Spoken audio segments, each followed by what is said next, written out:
Morning mga kapatid, bago magtrabaho, eat mamasada, ito muna aking breakfast, kamuting kahoy, bagoong, saka tubig. Good morning mga kapatid, sa lahat, good morning. Mga kabataan, mga payo ko sa inyo, mag-aral kayo mabuti. Gusto nyo ba? Napagising nyo sa umaga, ganito ang almusal ninyo, kamuting kahoy. Kaya nga gumagawa lahat ng paraan ng mga magulang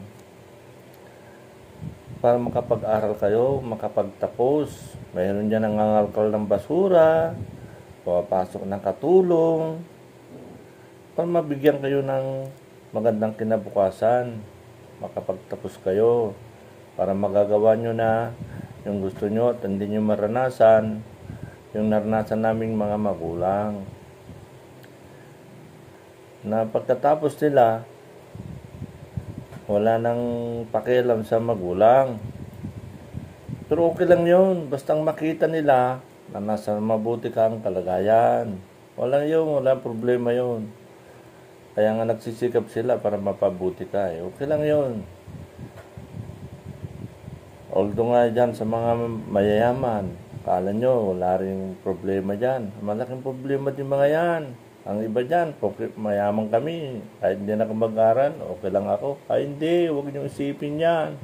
Kasi ang magulang ninyo, kala nyo walang problema dahil mayaman kayo. Malaking problema yan. Minsan nga, hindi pa nga alam kung ano yung din nyo minsan, di ba?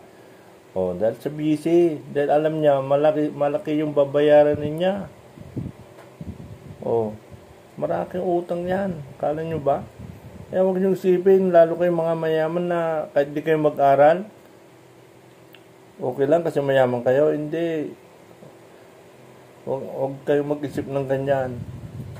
Nahihirapan din kaya lang, hindi nila masasabi sa inyo, hindi nila pinapakita sa inyo. Basta gusto nila makapagtapos lang. Yun ang goal ng mga magulang.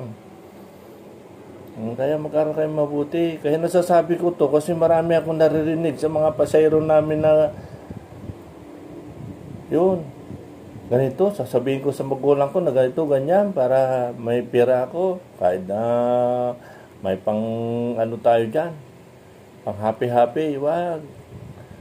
Masakit sa magulang pag nalaman ng ganun kasi ginagawa niyang lahat para makapagtapos kayo, wag. Mag-aral kayo mabuti mga kabataan ngayon. Yan ang susi ng tagumpay ninyo. Mag-project kayo. Pag nakapagtapos kayo, di ba? Yun lang yun. Bye-bye. Salamat.